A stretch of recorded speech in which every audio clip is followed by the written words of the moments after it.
She destroyed everything, उसने सब कुछ बर्बाद कर दिया। ये एक रिटायर्ड जज ने कहा कैमरा पर। और मैं चाहती हूँ आप आगे बढ़ने से पहले एक बात समझें। उस औरत ने ये एक बार नहीं कहा, गम में, किसी टूटे हुए पल में। उसने ये एक प्रेस कॉन्फ्रेंस और एक टेलीविजन इंटरव्यू में कहा, अलग अलग दिनों पर अलग अलग जर्नलिस्ट के सामने, पूरी तरह काम और कंपोज तरीके से, शांत तरीके से। ये कोई बिखरती हुई सांस नहीं थी, ये एक कैंपेन था। और ये एक ऐसी स्क्रिप्ट को फॉलो करता है जो इतना प्रिसाइज है कि साइकोलॉजिस्ट ने उसे एक नाम दिया है। इस वीडियो के अंत तक आप ये नाम उनके वकीलों से बेहतर जान जाएंगे। इसका नाम है DARVO, deny, attack, reverse victim and offender. इसे साइकोलॉजिस्ट डॉक्टर जेनिफर फ्रेड ने 1997 में नाम दिया, ठीक उस चीज़ को डिस्क्राइब करने के लिए जो एक दोषी इंसान उस पल करता है जब उसे अकाउंटेबल ठहराया जाए। और मैंने 15 साल की प्रैक्टिस में इससे इतना पूरा, इतना पब्लिक और इतनी बेशर्मी से परफॉर्म होते हुए कभी नहीं देखा जितना इस रिटायर्ड जज ने अपनी मीडिया अपीयरेंसेस में इस हफ्ते किया। तो थियोरी की बात नहीं करते, टेप चलाते हैं। उनकी टेप। पहली चीज़ है डिनाई, पहली अपीयरेंस, प्रेस कॉन्फ्रेंस। उन पर जो आरोप है वो है दहेज के लिए हैरासमेंट का। उनकी चाल, कोई दहेज था ही नहीं, हमने तो उन्हें 7 लाख रुपए दिए।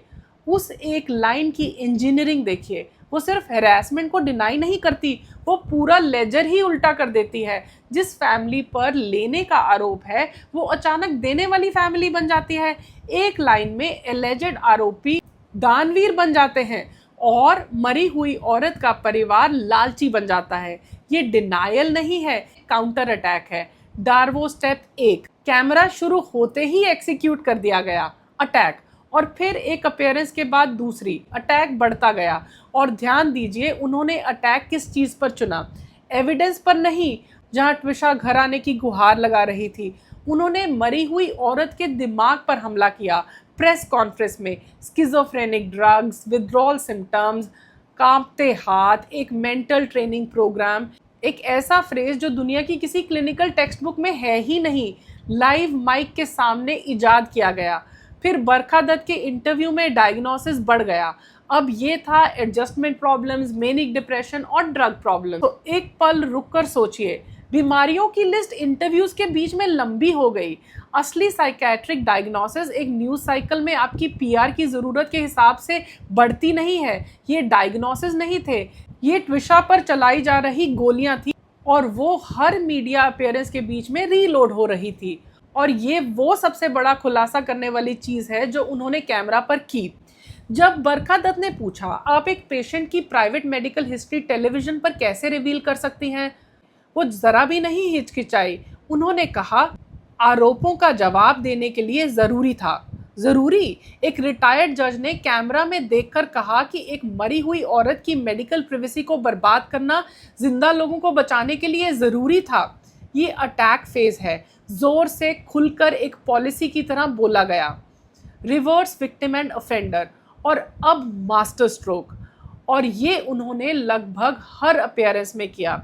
हमें क्रिमिनल्स की तरह ट्रीट किया जा रहा है, हम उसे बचा नहीं पाए। उन्होंने पुलिस की जांच को, एक दहेज हत्या के आरोप की एफआईआर को विच हंटिंग बोला।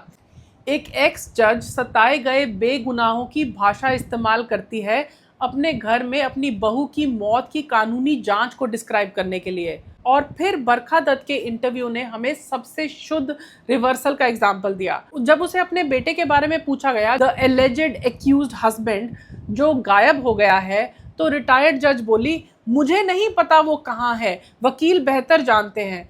इस कोरियोग्राफी के बारे में सोचिए।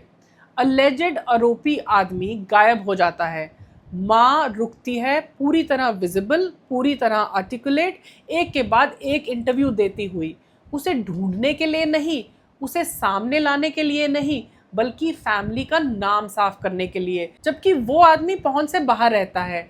इस पूरी कहानी में सबसे ज़्यादा मीडिया पर मौजूद इंसान वही है जो आपको बता रही है कि उसके पास कोई जानकारी नहीं है अपने बेटे के बारे में।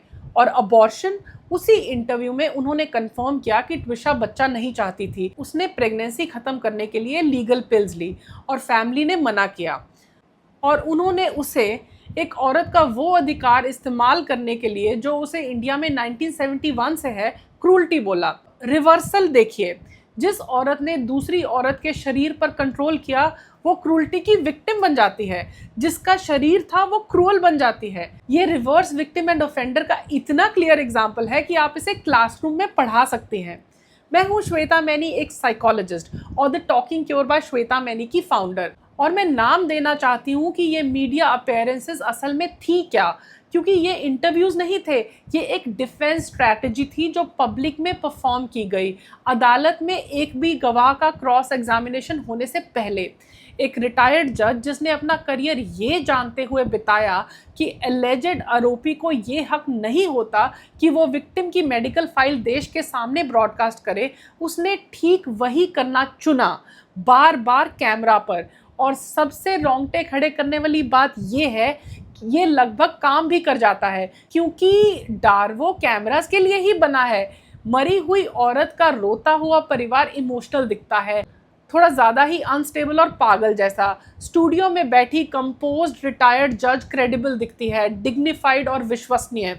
हमारा दिमाग ऐसे बना है कि हम शांत आवाज़ पर भरोसा करें और कांपती हुई पर शक। तो एक दुखी परिवार हिस्टेरिकल लगता है और एक मीडिया ट्रेंड एलिजेड आरोपी रीजन की आवाज़ लगती है। उन्हें ये पता था, एक जज को ठीक पता था कि एक कैमरे में क्रेडिबिलिटी कैसे परफॉर्म की जाती है और उन्होंने उसे परफॉर्म किया।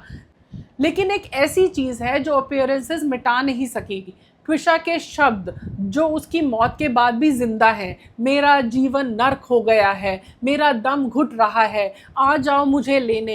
एक औरत जो अपनी मौत से 5 दिन पहले बचाए जाने की गुहार लगा रही थी। और ये बातें उसने सब कुछ बर्बाद कर दिया कि किसी भी वर्जन में फिट नहीं बैठती। आप उसे पागल कहकर इन मैसेजेस से बच नहीं सकती, आप उसे विच हंटिंग कहकर बच नहीं सकती।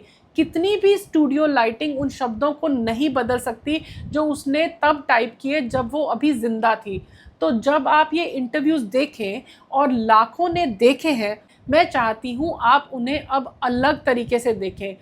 हर बार जब वो सास कहे हम उसे बचा नहीं पाए, पूछिए किससे बचाना था, अपने ही घर में। हर बार जब वो कहे विच हंटिंग, याद रखिए एक एक्स जज, एक मदर इन लॉ दहेज हत्या की जांच को विच हंट कह रही है। हर बार जब वो एक नई बीमारी गिनाए, काउंट कीजिए लिस्ट कैसे बढ़ती है। और हर बार जब वो कहे उसने सब कुछ बर्बाद कर दिया, तो समझिए कि आप एक टेक्स्ट बुक एग्जाम्पल का तीसरा स्टेप देख रहे हैं। एक ऐसे इंसान द्वारा परफॉर्म किया गया जिसे ठीक पता है ये असल में किस अदालत के लिए है, पब्लिक ओपिनियन की अदालत, जो असली अदालत के बैठने से पहले ही लगा दी गई। एक मरी हुई औरत ऑब्जेक्शन नहीं कर सकती, वो क्रॉस एग्जामिन नहीं कर सकती, वो गवाही के लिए खड़ी नहीं हो सकती। तो जिस फैमिली के हाथ में माइक है वही कहानी लिख रही है।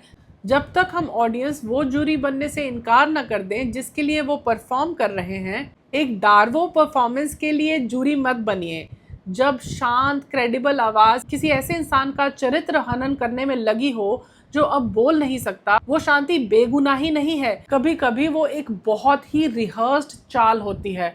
और अगर आप कभी किसी कंपोज्ड और पावरफुल इंसान के सामने बैठी हैं जिसने आपको अनस्टेबल महसूस करवाया है, एक वाजिब सवाल पूछने के लिए, एक असली दर्द को एक्सप्रेस करने के लिए, प्लीज़ रीच आउट करिए। थेरेपी वो जगह है जहां आप ये सीखती हैं कि सबसे ज़ोर से बोलने वाली और सबसे शांत और कॉन्फिडेंट आवाज़ ज़रूरी नहीं है कि सच बोल रही हो, और शायद आपकी कांपती हुई आवाज़ हमेशा से सच कह रही थी।